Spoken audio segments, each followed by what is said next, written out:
ngeen jëf ci ànd bi ak télévision Futurs Médias xibaaru digg bëccëg bi ponk yi ci gën a fës procès bu Khalifa Sall maire bu Ndakaaru ma ngay wéy ba tey fi mu ne nii nag wax ak tontu la ci diggante avocat yooyu daañu dem ba tribunal fekk ji fa Fatou Bintou Conté wàllu wér-gu-yaram at mu ne ci Sénégal nag daanu gis lu toll ci juróom-benn junni ci doomu aadama yoo xamante ne nag war nañ leen defal dialyse loolee mooy seetlu bi at mu ne docteur Boucar Diouf moom moo ko wax moom nga xamante ne moom mooy njiital société sénégalaise de néphrologie mi ngi ko xamle nag ci ñetteelu congrès bi nga xamante ne ñi ngi ko doon amal mu soxal nag wàllug jàngoroy roño ak lañ ca war a xeex ñu ne nag ci Sénégal ba tey xale yi ñi ngi jànkonteel ay jafe-jafe ndax booy xool sax ñoo ca gën a loru ñaari néphrologue pédiatre képp moo am ca hôpital Aristide Le Dantec ñàkk jumtukaay naka noonu xale yi nag machine ya ñuy defal mag ña lañ leen di defal ña nga xamante ne ñoo nekkee ca Diamniadio ab kuréel la ñoom nag ñooy ñaxtu nee nañ seeni parcelle la ñu daal di toj loolee metti leen lool parcelle boobu nag site ba ñu ne dañu koo jox rek ab promoteur minier naqarlu nañu nag ñi ngi woo kilifa yi ñu gestu leen ci loolee ñuy dund dossier bi wàllu politique la ñu ko jagleel ak seetlu gi ci yenn dëj yi ci Sénégal waaye politique yi ak nañu cay taxawee dem ba nag ba jël yëf yëpp di ko politiquer loolee la ñu bëgg mu dakk ndax dëppawul benn yoon ak yoon bu ñu sukkandikoo nag ci islamologue yi ñoom nañu ko gisee mooy mbir mi ñaaw na tàggat yaram daan ci addu ak éliminatoire bu mondial basket ñu koy waajal sunu gaynde nag lu soxal éliminatoire yooyu kon dinañ janoo ci kanam tuuti ak Centrafrique loole bu 14h jotee lay doon ba tegal fanweeri simili ca Maputo ca Mozambique ëllëg ci aseet ji daanu jàkkaarloo ak Côte d'Ivoire seen jongante bu mujj Mozambique lañu ko fas yéene kon sekkal ci tournoi boobee mbokk yi ponk yaa ni daan ci toftal xët yu njëkk yu yéene kaay taaxalu leen tuuti ñu faram-fàccee xibaar yi.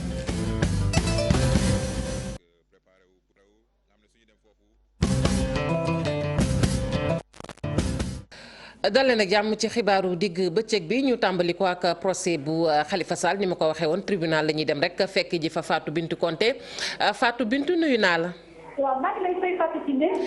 Fatou Bintou ni ma ko waxee nag réplique ba ci la ñu toll wax ak tontu avocat yi ak attekat bi Fatou Bintou lan lañ mën a jàpp tey ci procès boobu. waaw tey li ñu mën a jàpp daal moo di Fatou Kiné ki nga xam ne moom moo di procureur de la République mu di Serigne Bassirou Gueye moom moo doon tontu ñi nga xam ne ñoom ñooy avocat de la défense tey ci suba nag moom moo xëy di wax ak ñoom wante liñ ci mën a gën a jàpp tey moo di ab njombel lañ ci mën a tuddee wala ab jaxasoo la ko Serigne Bassirou Gueye def ndax bu ñu xoolee ba ci biir moom dafa xam ne nii bi ne dossier mu di dossier Khalifa Sall ñu toll ci fukki avocat maanaam ay avocat yu bëri liggéey nañ ci te ñi ci liggéey yëpp moom li mu wax loolu la moom moo ca am ba tax ci avocat yooyu ci magistrat yooyu ñu wax nee na kenn ngi toog loolu den ak ci nga xam ne moom mooy président tribunal bi di Malick Lamotte mu di loo xam ne bu fekkee ni dëgg la maanaam procédure bi jamono ji dañ koy taxawal ba nga ko waxee rek ci saa si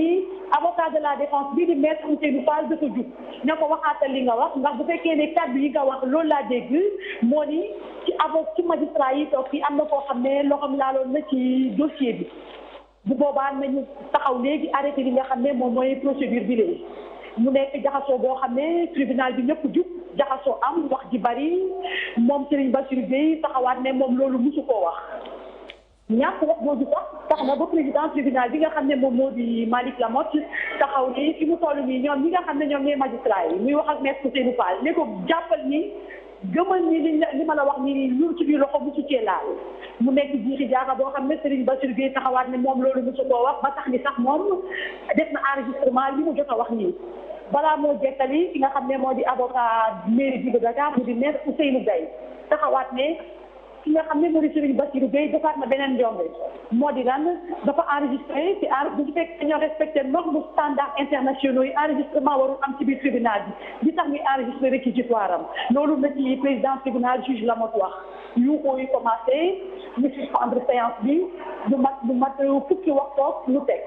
leneen li ci mën a jàppaat parce que ne ci procès bi moo di ci nga xam ne moo di Serigne Bassirou Gueye tey dafa xëy amul lu mu yàqul avocat yi nee na avocat de la défense yi lay wax jàpp ne ñoom li ñuy liggéey ñu dara dañuy caaxaan lépp luñ fi wax démb di bëgg sax nekk ci xolu tribunal bi loolu lépp ay technique dong la dañ koo jàng rek wante li ñuy def gëmuñu ci dara mu nekk ci kon avocat yi surtout nag ñi nga xam ne ñoo di avocat état bi di maître Philippe ci taw mi jug ne ko bu ma sañoon jaaru kàddu yi bu ko wax ndax mu liggéey rek ñu fi indi moo ñu indi ba tax ni tey daal mën nañu jàpp ni tey Serigne Bassirou Gueye mu di procureur de la République bi mu xëyee ba tey ay ndoom bi rek ay def ci tribunal bi Fatou Kiné Der. ñu koy jaajëfal bu baax Fatou Bintou Konté nekkal ñu foofee ca tribunal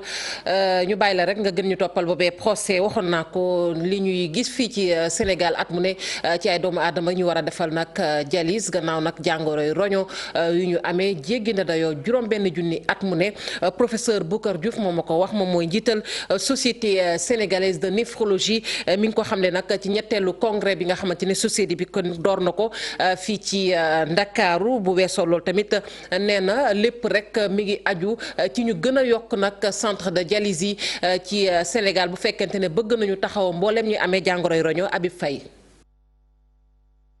ña am jafe-jafe ci wàllum roño fii ci biir Sénégal ngir rek ñu dakkal li ni mel l'état bi sóob na ci loxoom ay centre dialyse la fas yéene tabax fépp ci biir réew mi ci lëkkaloom ak société sénégalaise néphrologie yi nguur gi taxaw na ngir rek yokk jumtuwaayu ña nga xamante ni ñoom ñoo yëngu ci wàllum wér-gu-yaram bi ngir xeex mi gën a mën a wëy. feebar bu sonal askanu Sénégal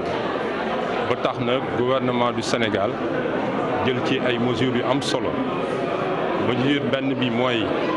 dañuy tabax ay centre de dialyse pour que bépp malade boo xam ne yaa ngi ci région yi nga mën a dem ci centre yooyu ñu faj la mais di tëgg aussi benn plan boo xam ne dañuy dooleel prestataires yi nga xam ne ñooy faj malade donc yooyu ay mesures yoo xam ne état bi jël na ko pour que xeex bi nga xam ne ñu ngi koy xeex feebar boobu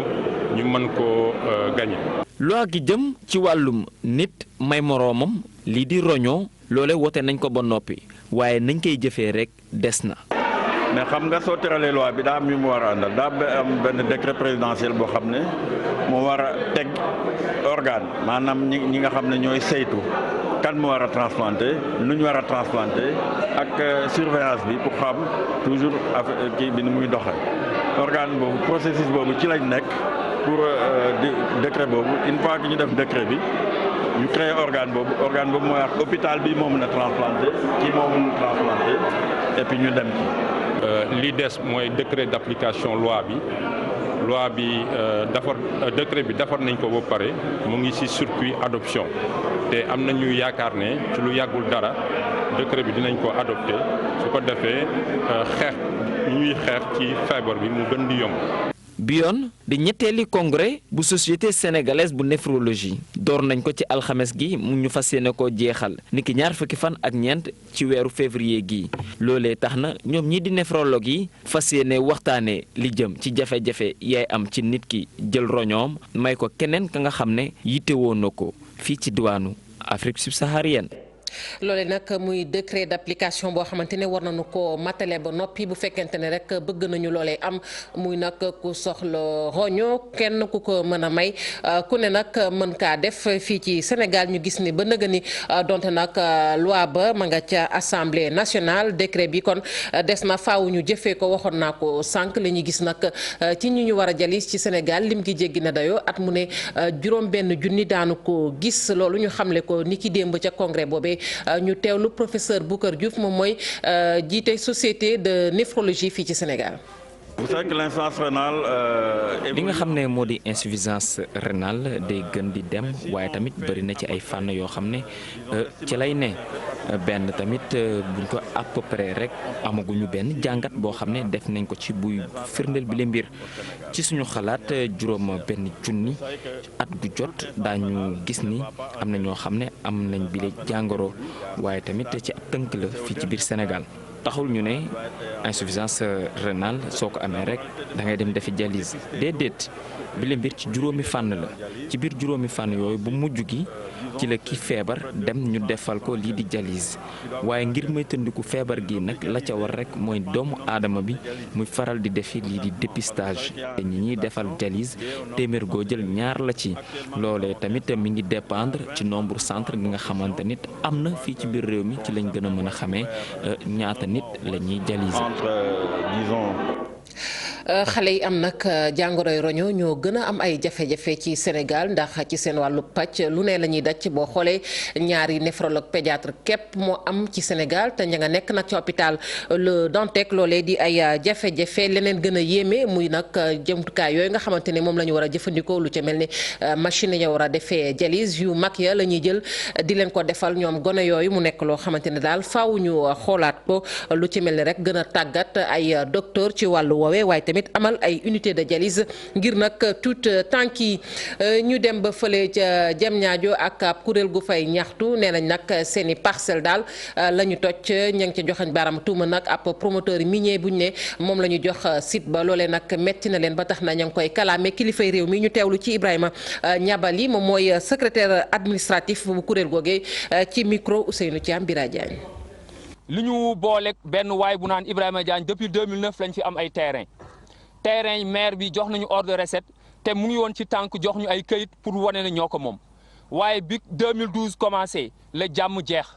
depuis 2014 nag ku fi deful woon dara Descos arrêté na la Descos boobu day ne Ibrahima Diagne am nay këyit ñun dugg nañ urbanisme dugg nañ domaine gisuñoo gis benn këyit bu Ibrahima Diagne génnee li am nag mooy nañ ñu wax Ibrahima Diagne ñun wër nañu wër yàlla Ibrahima Diagne moomu fi ci li ñu dégg ci kayiti société minière de la fi am fii du zone industrielle fii zone d'habitat la kon nag société industrielle waru fi mën a implanté wu Ibrahima Diagne su bëggee société industrielle na dem feneen mais du doon fii parce que ñun fii dañoo pare suñu bakkan lañ ci gàll ñu suul ñu fii mbaa moom ñu suul ko fii waaye kenn du fi tabax. Amnesty International génneti na ab rapport boobee nag téeméeri réew ak juróom fukk ak juróom-ñeenti la soxal Sénégal ca la bokk ñu ne nag àq ak yelleef doomu aadama daal dañu koy salfaane fii ci Sénégal nag seetlu gi mooy léeg-léeg nag nu singali ay nit yóbbu leen ci procès sonal leen la jël leen 8 naka noonu it ñu gis ni yenn nekki ni ci kaso yi dëppawul ak yoon loolee di yu bari yoo xamante ne war nañ ko xoolaat fii ci Sénégal lépp mag ñu dëxañ kon ca rapport bu Amnesty International Maimouna Ndiaye. lu jëm ci àq ak yelleefu doomu aadama yi réewu Sénégal li Amnesty seetlu mooy ba léegi daf cee dellu ginnaaw ndax lu bari lu ñaaw ñu ngi ko fi nemmeeku mi ngi ko fësal nag ci rapport bu mu amal ci atum 2017 jàpp 2018. bu xam lan moo doon sa biir réew da ngay bay nit ñuy dox ñaxtu waaye yow nga ne kenn du dox ñaxtu wala bokk saa yu naree dox ñaxtu duñu egg fi nga xam ne fa la nguur gi nekk. ndaay enseignant suñu bëggee dox ñaxtu mais fan lañ war a mun a dem moo ci seen buntu ministère de l'éducation nationale parti politique suñu bëggee dox ñaxtu ci wàllum élection ak leneen fan la ñu war a mun a dox dem ñaxtu mooy ministère de l'intérieur waaye yow nga décrété ne kenn warul dem ñaxtu ci bërëb yooyu. lu jëm ci procès yi niñ koy amalee fii ci réew mi mu mel ni dafa am kumba am ndey ak kumba amul ndey. xam ngeen Khalifa Sall denc nañu ko jàppoon nañu ko en 2017. n'est-ce pas tuumal ko ne dafa luubal alal réew mi dafa sàcc alal réew mi dafa def mauvaise gouvernance waaye li ñu ko constaté mooy ci mbirum procédure bi non seulement Khalifa ni ko yoon santaane andi na caution ñu bañ caution boobu ci at mi passé am na ay doomu Sénégal yoo xam ne dañoo ñàkk seen bakkan ci loxo police ak gendarmerie au moins ñeenti doomu Sénégal ñàkk nañu seen bakkan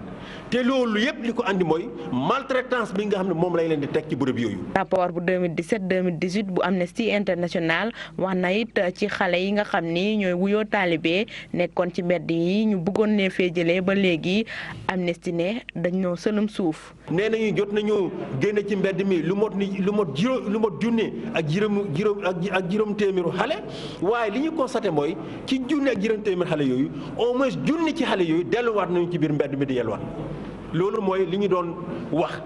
du woon dëgg ci ñoom dañ ko defoon rek parce que amoon na ay bailleurs de fonds ay MCA ñoo doon def pression pour que ñu mun a jëlee ay matuwaay yooyu. gannaaw publication bi directeur exécutif bu Amnesty Sénégal li mu bëgg mooy njiit yi ñu gën a sëgg ci nekkenu doomu aadama yi rawatina ci centre formation yu police ak yu gendarmerie ndax kat dañ leen fay def ay xeetu ñaawteef te Amnesty Sénégal ci kàddu Seydi Gassama li mu bëgg mooy ñu daal fi defar ay prison yoo xam ni dina dëppoo ak nekk nu doomu aadama yi bëgg na it ñu gën a sëgg ci ñi nga xam ni ñu ngi leen fi doon tuumaal ci lu jëm ci wàllu terrorisme.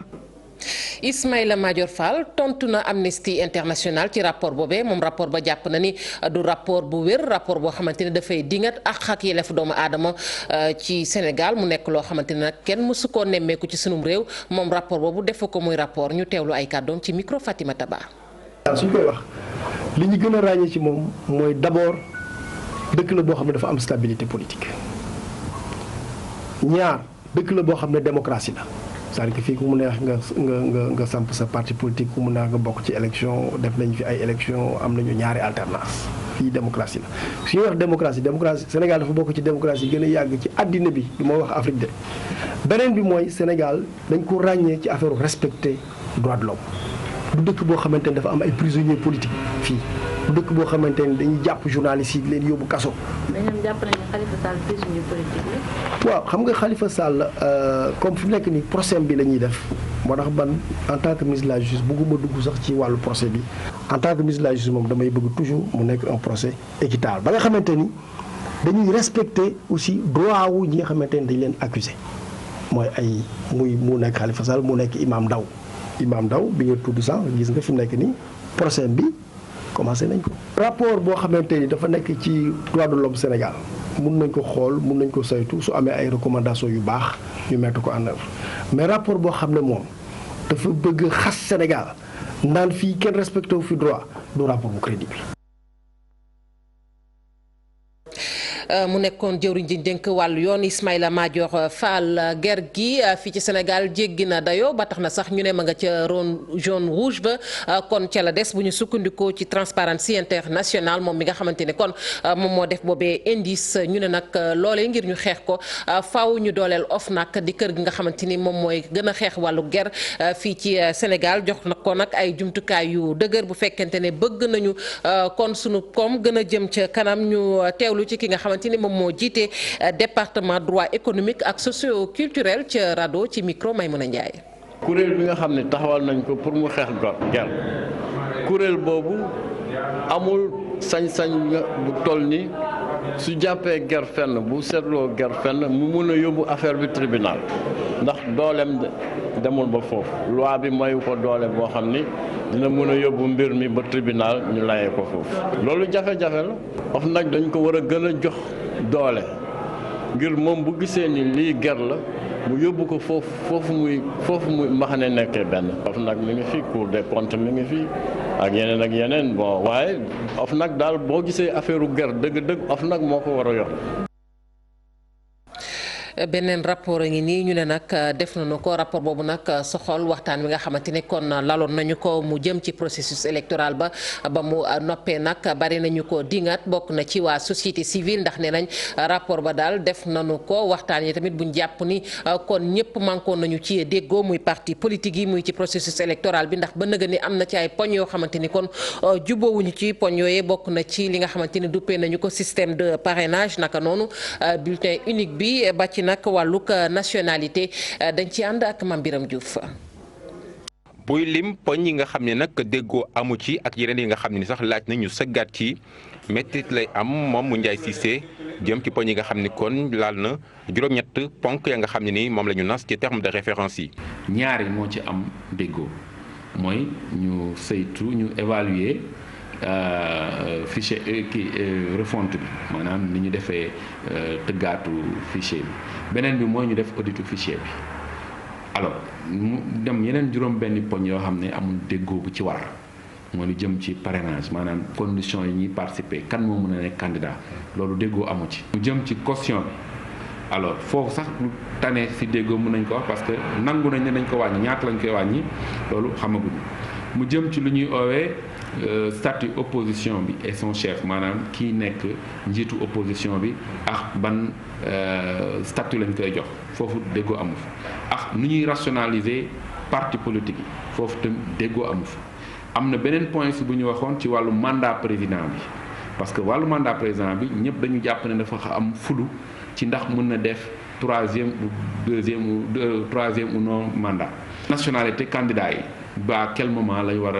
ñu jàpp ne moom la war a renoncer ci nationalité beneen bu wax yooyu donc bari na point yoo xamante ne ni déggoo amu fa. waaye jaaxle am na ko gannaaw ba nga xamee ne sax lu jëm ci consensus googee néew na liñ ci am ak it lu takku ci opposition bi nga xam ne bokkuñu ci waxtaani waral tey ñu amal ab rapport gi nga xam ne ci fukk ak juróom-ñaari page la. ñun dañ ko interpeller njiitu réew mi ñun en tant que société civile suñu communiqué pour que non seulement mu profité ci li nga xam ne audit bu fichier bi am na xam nga dinañ topp nañ ci def ay recommandations dañ ko ñaan mu jël profité ci cadre boobu ñëpp maanaam opposition bi nga xam ne sax ñëwul woon ci concertation yi benn ñaar mu fexe point yooyu nga xam ne déggoo amu ci mu def effort déggoo am ci. collectif bi ëmb organisation société civile yi taxaw ngir élection yi ak plateforme bi boole ay acteurs de la société civile ngir élection yi kon lépp mun cee leer di laaj kon njiitu réew mi mu taxaw garantir droit de vote askan wi jaarale ko ci ñu bindu waaye jot seen i carte d'identité ci anam yi war.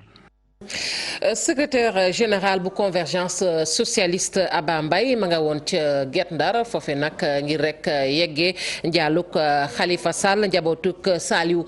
Sall moom nag ci gis-gisam wax na ci ni parti socialiste di doxee ndax nee na xel mënta nangu ay wote nag at dong des ci te ba nëgëni kon parti bi mënul amal ab congrès ñu teewlu ko moom Abba Mbaye ci micro Ousseynou Diop Habib Seck. bëgg Sénégal moom Sénégal moo ko ñor fa mu nekk bëgg Sénégal ak yéene Sénégal moo ko fa yóbbu kon lu mel ni amee dara ci kaw sénégalais yi li mu bëgg mooy ñu jébal ko njaalam wax waa Guet Ndar wax waa Langue de Barbarie wax waa Sénégal que xel mu ngi ci réew mi te réew mi moo tax muy xeex réew mi moo tax muy dékk li muy dékku te incha allah am na yaakaar ci réew mi te Sénégal réew mi war jëm kanam la. socialiste kay du question suñu avenir ñun ci biir parti socialiste waaye avenir parti socialiste nga war a wax ndax ki ko bëgg a jiite amatul avenir politique. ndax nag tey dégg nañ mu ne moom à 1 an de l'élection présidentielle moom li ko jiital mooy préparer 6e congrès nee na si ñetti weer dina renouveler parti bi jaay carte renouveler coordination section union régionale union départementale kenn mosu ko gis parti bi mosu ko renouveler su lu weesu su lu mu néew dina mat at ak lu topp kon nag bu bëggee renouveler en 3 mois kon day def li ko neex mais moom li ko ñor mooy boppam parti socialiste amatul avenir parti socialiste parti parasite la boo xamante ne day dundee nguuru Macky Sall di defaru si nguuru Macky Sall te loolu du engagement du militantisme loolu du PS parti Sénégal la nañ ko delloo waa Sénégal. dossier politique bi nag tey ñi ngi ko jagleel rek seetlu gi ci Sénégal yenn ci dëj yi nag waaye politique yi dañu fay yegg waaye nag bu ñu xoolee ba ca biir day dem sax ba dootu nuru dëj ndax lu ca bari ñu ngi koy politiquer di ay kàddu yoo xamante ni neexul benn yoon ñenn ci sénégalais yi islamologue yi tamit ak nanu ko gisee ndax jàpp nañ ne loolee daal du yëfi nit war nañ ko ne tegg ci suuf ndax baaxul dossier bi Ibou Kane lañ ci àndal ak Modou Diop. ci Sénégal seetlu gi mooy dëj yi léegi liñ cay waxtaanee politique lu bëri la booy xool sax aji politique gi dinañ nekk ci seeni mbir ba fàtte sax ñaan yi nga xamante ne war nañ koo defal way dawlu bi mu nekk nag loo xamante ne ñu bëri dañ koy naqarlu. ni ñu koy doxalee moo xaw a ñaaw parce que boo ñëwee ba si dëj nit ngay profité si dëju nit ki wala ngeen toog ngeen jéggante ak baalante ak ngeen ñaanal dëj bi ki xam ne moo nekk si dëj bi kooku yàlla xare ko ajana déedéet ngeen doon foofu di profité si occasion boobu pour wax sa message lancer sa message di wax ne man kii laa àndal kii ànduma ak moom di profité di sànni xeer loolu dañ ko war a ñaawlu Sénégal. lu ni mel nag moo ne tàmbalewul tey ji booy xool nag. comme nit ñi dañ fay daje politique ya nag ca loolu la ñuy sukkandiku ngir mën di waxtaanee lu soxal wàllu politique booy xool nag fépp fu ñu dem ca dëj lu ni mel ca loolu la ñuy nekk. dëj mooy occasion bi nga xam ne day dajale nit ñëpp te en général boo seetloo liy xew ci dëj yi dafa am lu ñuy tuddee émotion boo xam ne mooy caractériser cérémonie dëj yi am Sénégal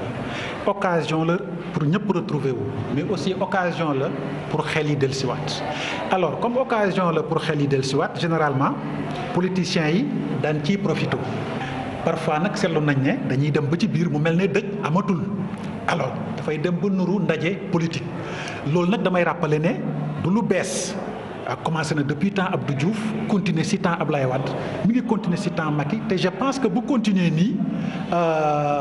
la nar a continuer beneen président bu fi mën a nekk. bu ñu sukkandikoo ca islamologue yi dem ci dëj di fa waxtaanee wàllu politique lu ni mel diine dàq na ko te sib na ko. dëj bu amee li nga xam ni moom la fa l'islam séntu mooy ñu ñëw defal borom dëj yi daal di leen ñaanal yàlla mu yërëm seen mbokk bi nga xam ne moo faatu. bu dul loolu leneen lu fa waay wax loo xam ni jëmul ci loolu mu dem ñibbi këram moo gën. loolu li ko indi mooy bëgg nguur ba mu not la ba li tubaab di wax machiavélisme ba nga yaakaar ni lu ne politique war na la jaral nga nappaaje ko wax ca lu la neex jëfandikoo ko ngir politique. gis naa ni tam beneen fànn bi mooy ñi nga xam ne dañuy am dëj pour man dañu war am fulla ak fayda comme niñ koy gisee nii ku ci am sa dëj ñooñu bu ñëwee yaay seet noo koy waxee ak ñoom waaye nga wan leen rek ni li ma gënaloon mooy fii ngeen yem rek ci wàllu jaal ak wàllu lu ngeen di ñaanal waa kër gi. tey jii nag mbir mi mel ne mu ngi gën a law ci suñuy société aji politique yi ñu di leen di ñaax nag ngir lu ni mel ñu moytandiko bu ñu demee ci dëj yi ñi nga xam ne tamit ñoom ñoo nekk ci tiis war a jël seeni matuwaay ba bépp politique bu fa ñëw ñu def seen kéem kàttan ba waxtaanee lu jëm ci wàllu politique du jib ca dëj ba. ñu daal di wax nag ci kàllaamay réew mi loole nag doon loo xamante ne daal taxaw nañu ci gën koo dooleel fii ci Sénégal ñi ngi ko waxtaanee nag ci benn xew-xew boo xamante ne kon amaloon nañu ko foofee ca diwaanu Thiès la ñu bëgg nag moom mooy fexe ba kàllaama yi daal xale yi buñ leen di jàngal na njëkk ci seen gémmin mu nekk loo xamante ne nag kon war nañu koo xam bu baax a baax ndax loolu xëy na bokk na ci loo xamante ne rek dafay dooleel am réew dañuy dem ba Thiès fekk ji fa Cheikh Anta Diop Seylatir.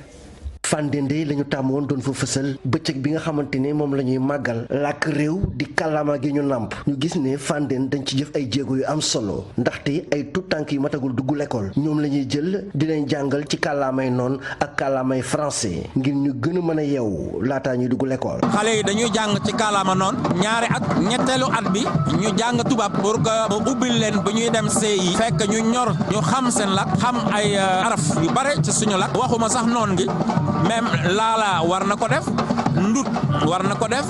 baloor war na ko def. directeur cabinet bi ministre de l'éducation gis ne lii de lu baax la te war nañ ko mën a tas ci réew mi secrétaire municipal nekk ci Fandène moom it xalaat na dañoo war a wasaare bu baax làkk réew mi ci l'école yi. fépp foo dem ñoo ku ci ne am na sa làkk maternel te làkk boobu dafa baax ci ku nekk dina tax nga xam sa bopp dina tax nga xam sa cosaan ñu ngi ciy liifantu bu baax di ciy def compte yooyu itam am na solo ci xale ay poème ay taalif parce que nit ku nekk itam am na ay compte maanaam ay lépp yu ñu jàngal xale yi ci séeréer ak ay taalif ak yeneen yi nga xam ne xale yi war nañ ko xam ku ci nekk boo ci sa langue bu ñu la jàkkalee yenn thème culturel yi dafay baax cosaan gi baax am nañ ci solo. tip ndaje bu xumboon lool ràññee woon nañ fa bu baax tur bu séeréer noonu jóge woon ci département bu Thiès ak mbër yi di Modou Lo fekk baax fii ci Fandène ak Modou Anta bu Thiès.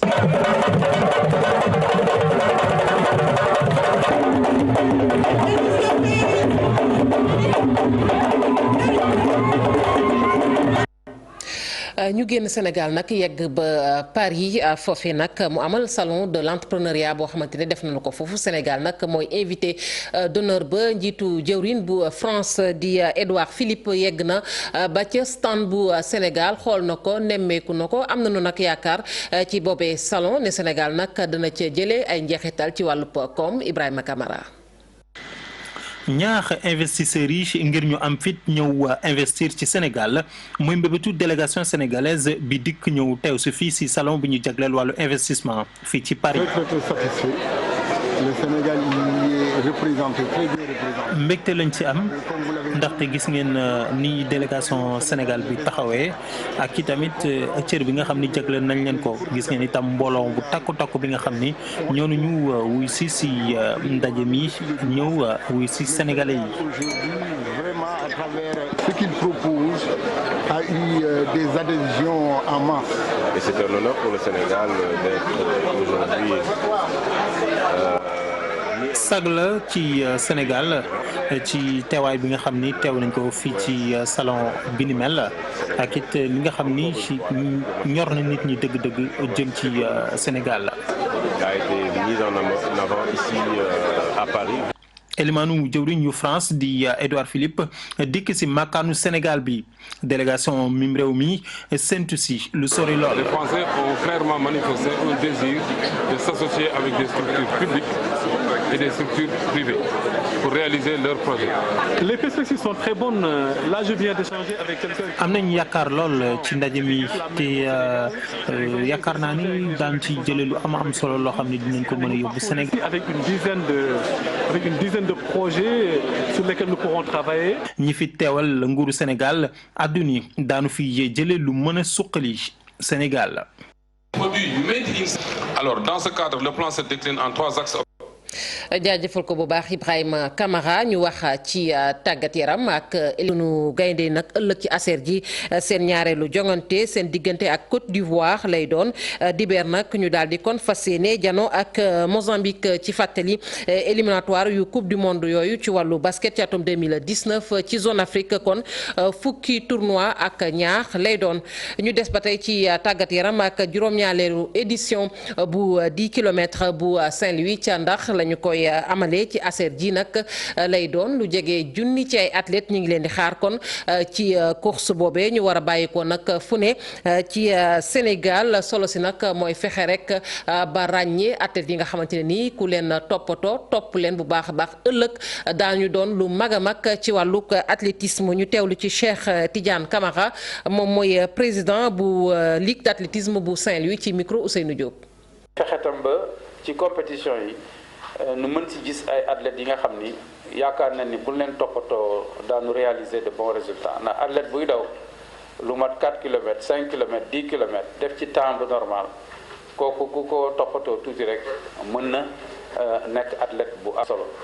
ñoo ngi xaar lu tolloog ci 1000 athlètes ci catégorie yépp ñoo ngi leen di xaar te loolu ku koy organiser laaj nga am moyen te moyens yi fi mu nekk matagul. ndax budget bi toll na lu ci tolloog 6 millions waaye presque 30% rek lañu dajegu mais 30% yooyu mën nañu permettre tey jii nu assurer ni organisation technique bi ak logistique bi daan ko mën a assurer li des moo di xëy na récompense yi ak lépp li nga xam ni war na ci pour que organisation bi nekk organisation bi nga xam ni dañ koy ràññeele ci organisation yi gën a mag moom la ñuy wax les standards internationaux. 10 kilomètres de Saint-Louis aser ji lay doon mbokk yi ñu ànd yër xët yu njëkk yu yéenekaay ak Mamadou Mohamed Ndiaye.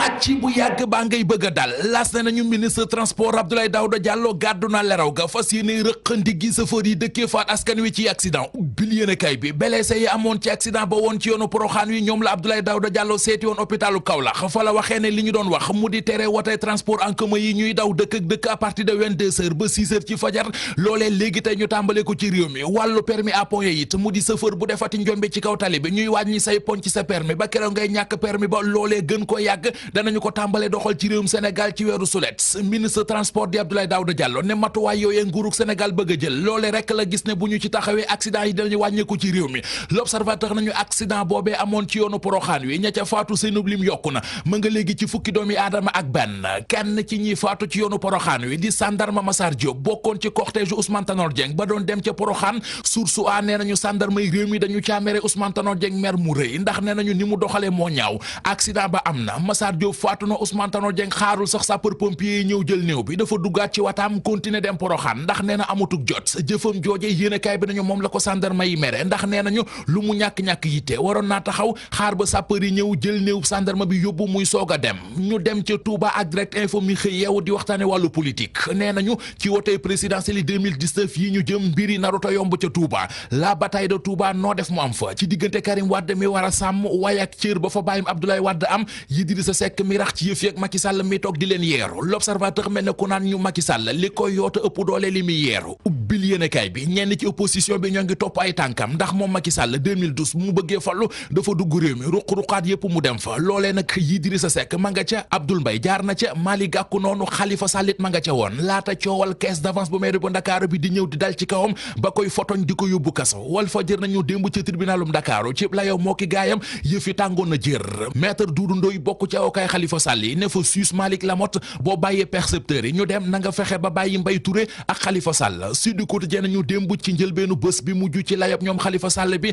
avocat yu défense bi joxe nañu seen sànni tàcc ne muy maître Borse Pouy di maître Doudou Ndoye indi nañu fa ay preuve yuy seetal seenub client waaye agent judiciaire de l'état bi di Antoine Félix Diome bàyyiwu leen ci tey la gën a gëm ne ñoom Khalifa Sall liñ leen di toppee ñoo ko def la tribune nañu procès ba taq na suuf ndax pièces yi ëpp solo ci mbir yi moom la ñu gisul maître Doudou Ndoye ne fa waa inspection générale d'état nee nañu loolee ñuy laaj ma nga cour des comptes Amnesty kontel na Macky Sall ko nguuram ay bon yu bari bari yu ñu def ci réew mi la cloche nañu nee nañu bi Macky Sall toogee ak léegi ak yamale amul ci askan wi Les Échos ne ko la ñu wax looloo ca gën a sedd Seydi Gassama ak ñi mu àndal dem nañu sax ba naan Macky Sall dub cardinal tey dub xalifa général réew mi quotidien nañu li nekk ci rapport ba Amnesty def ci réewum Sénégal ak ni muy doxee moo di ak Macky Sall justice beeg force de l'ordre yi tege wuñu ci yoon enquête nañu Amnesty def na procès bu Macky Sall ak nguuram kenn ci ñi nekk ci nguur gi di Ismaïla Madior Fall ministre de la justice ni ñu ci xët mu njëkk enquête yéenekaay rapport ba wérul rapport pas crédible li wér péng mi ngi ci yéenekaay bii di record ngir waajal coupe des mondes Russie 2018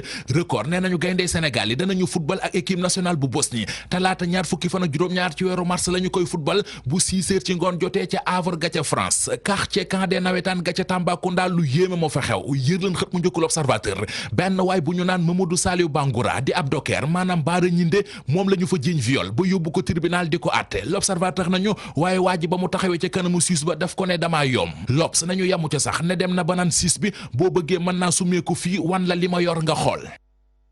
jaajëfal ko bu baax Mamadou Mohamed Ndiaye yéen it sant nañu leen gërëm leen rédaction bi dig na leen daje ci yeneen jotaay xibaar ñu leen ñaanal kenn dalug jàmm te di ko sàkku ci yéen.